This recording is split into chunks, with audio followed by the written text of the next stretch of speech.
Ikeke!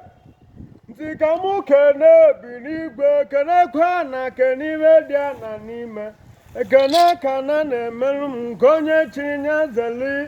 ọbụzikwa iwe kwuru ga na-ememe na amanya na nze anana na obodo niile na-ekene m ekene ọnụ ekene ka nna ekene Ikeke!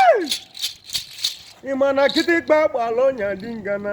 ma gidigba na-agba eke maka eke tụgwa gbagba ibe merie nyaka ji gakwari mmiri na-asa gakwari agụ na-aza wejeregweri na-achị ọgụ junni ka mgbele Okechukwu nwe nabala onwe m Okechukwu ka m wori ka kene igwe na-achị ọgụ junni igwe bụ ike benu anọchie igwe na mekenekwe gị keneri ibe na-emerụ gị ibe igwe n'ihe eje na ya nata igwe na nnachi niile ji afụ gị n'anya igwe na ije ka ikwe nwatakịrị oche ya eji nọ na nke ihe eji na ya kwa na akọ gị igwe na ọja adịrị gị mma inugbo iji na m abịagboo ka m woru nka kene chiamanụ ngwere vileji na nnachi Chairman asị gị bịa gene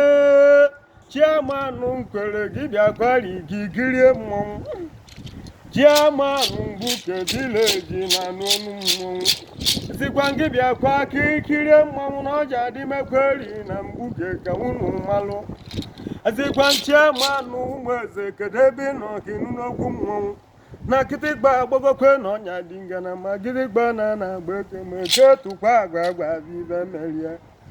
Chiamanụ na-agba n'anyị na-anụ ọnụ mmọnwụ ga ngwuo m okwu ekene gị kene ibe na-emerụ ibe nke onye chiri nye zeli ọbụzighị igwe kwuru ka a na-eme Igbo anya na nzo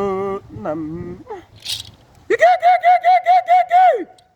Eziokwu elebi na-ene m ana m agụrụ uru gụrụ ọkpụkpụ kuje ga aga nkuje gị okwu ama na gwari ibe m ama na Igbo gwenu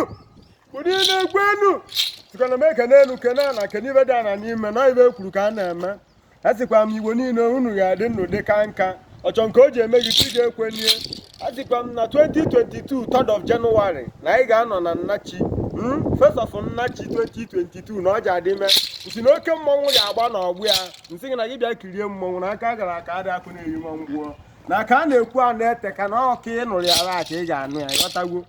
come and support your boy your nigga OG Zypher IG Zypher akụ na-eji okwu na ọ bụ na ị mara ụmụ ụzọ nna m ekene gị kene mmụọ ga-edugide nnachi kene eri ibe ga-enye gị ibe nsị gara nke ihe eji wee bịa nke ihe eji ya anaghị akarị na ọ ga-adịrị gị mma nwanne m inugwo sị na m ekenekwa Igbo niile kenekwari my cameraman OG onye ọja nwa